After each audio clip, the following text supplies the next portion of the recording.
So, war water, what is it? How do you get it? How do you make it? What do you use it for?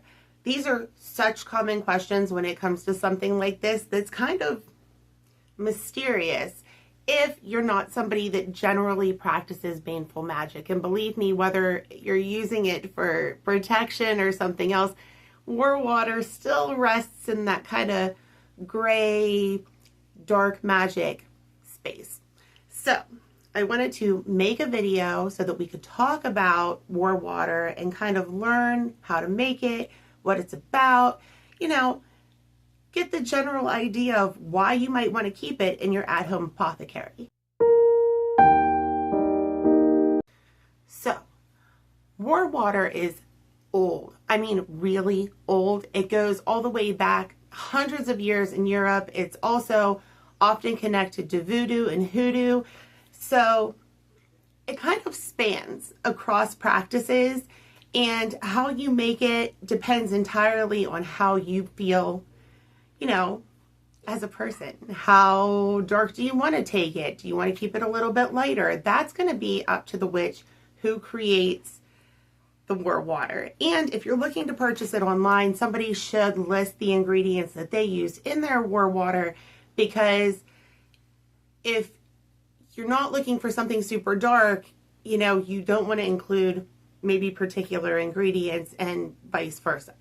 So, what is war water? Well, let's call it a potion that we make. It's primarily used to sow chaos into the home of your recipient. And what I mean by that is it's going to cause a lot of discourse among members of the home. If, say, you were to, traditionally toss a bottle at somebody's doorstep and let it break and, the war water goes everywhere. Or if you don't want to be that violent about it, you can always just drop some drops or dump some at somebody's doorstep or on their property. Regardless, the point is to sow discord among family members, which is why we generally think of it as, that gray baneful magic, because you can also use it on your own doorstep as a means of protection. And that is why intention is so important when we talk about witchcraft, right? Because if we have something like war water and we don't put our full intentions into it, we could cause discourse in our own house by dropping some on the doorstep, even though we meant for it to protect us from people who want to cause us harm. So make sure that while you're using something like war water, you're really focused, you're really putting all of your intentions into what you want by using it. Because if not, it can bring all kinds of chaos that you did not intend to bring, okay? So how do we make war water? It seems so elusive, and there are so many different recipes for it. What can we put in it? What do we do? These are such standard questions to ask, because war water primarily war water is thought of as a voodoo, hoodoo ritual practice, and therefore a lot of the ingredients are thought of as things that we might find in the southern United States. And that is the primary method for making war water. Sometimes you have to purchase supplies online, or really go digging for things, or find an acceptable substitute.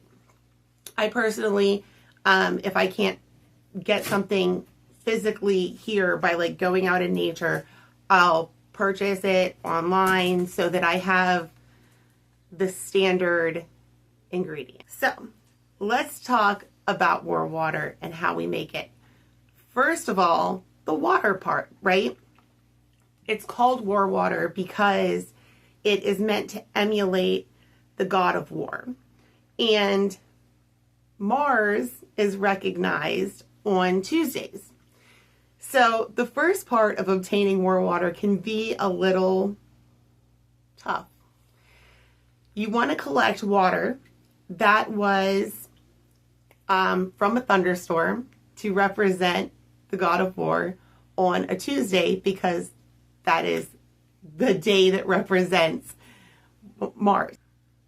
You want to, if you can look into your forecast and see, hey, it's supposed to thunderstorm this coming Tuesday, you want to go ahead and stick a jar outside to collect as much of that water as you can, because let's face it, it's kind of difficult to predict when that's going to happen. So the more warm water that you can make at one time, the better, so that not only can you make sure that you have enough, but your ingredients can kind of mix together for a little bit longer and combine to create a strongest water that you can. So this is just a small jar that you can use, or you can use, like, I like using sauce jars. I keep all of my sauce jars, clean them out really well so that they don't smell like sauce. But then I use them for like everything. So this is a jar that some herbs came in that I don't, like cinnamon. So this is a good little vessel if you just want to make a little bit of warm water. And then another ingredient that I like to add is chili peppers. Think of this water as something that you want to make as mean as possible. So whenever you're thinking about things to add, things that are kind of mean when you ingest them are always a good option. So I like to use chili peppers. Again, when I use them, I usually use dried ones just because they're kind of easier to handle and easier to store.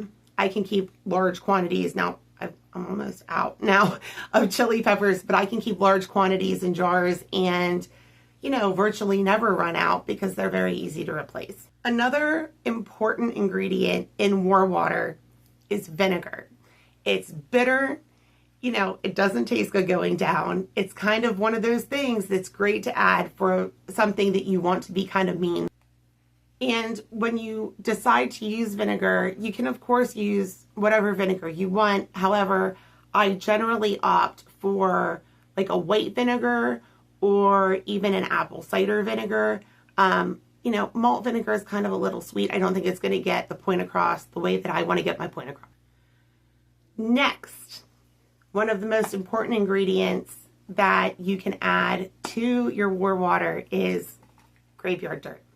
Now, if graveyard dirt makes you nervous or you're not sure how to acquire it, definitely look at my previous video about graveyard dirt and collecting it, and the etiquette involved, because it's going to walk you through step by step on what you need to keep in mind and how to obtain it without drawing a lot of attention to yourself. This graveyard dirt I actually collected from a family member's grave. It's one of my ancestors who just happens to be local, and he fought in the Civil War. So I felt like a soldier might be a good place to take my graveyard dirt from. And of course he's fine with it. So, You also want to add some Spanish moss. It's very good for war water. If you can't get Spanish moss, you can substitute it for other things with the same representation.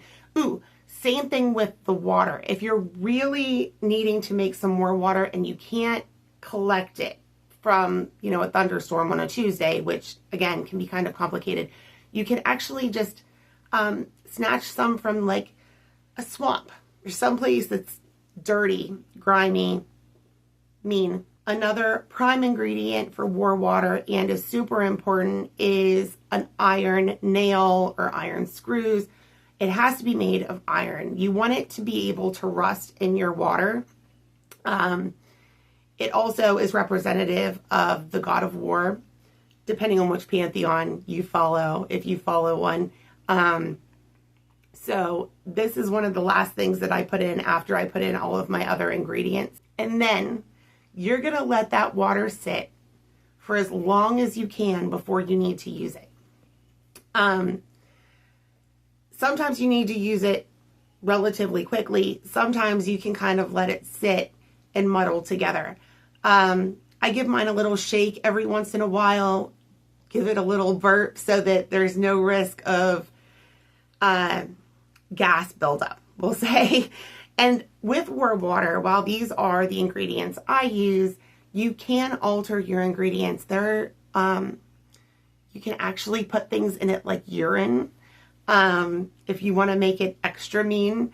There are also, other ingredients that you can add depending on how you want it to work, how angry you are, how angry you want the water to be. So these are all personal preferences. Just because I do mine this way doesn't mean it's the only right way to do it. Now, again, when we use war water, we can use it in spells. We can use it as a mode of protection outside of our house. We can use it to sow discourse for other people in their homes or works or wherever works. At their jobs or whatever. But always keep in mind, again, that you need to really focus your intentions whenever you're using war water, because it is mean. So don't let your intentions be too soft when it comes to protecting your home with it, or misguided feelings whenever you're using it in spells or however you decide to use war water. Now, I do want to take a minute to show you my finished product, because I do sell it on my website. So if you want to purchase it, as aside from taking the time to make it, you can do that on my website, which is crowandthistle.com. This little guy is one of my bottles of war water. And you can see in there the Spanish moss that I include. And I do leave a few chilies in there to keep it, simmering, we'll say.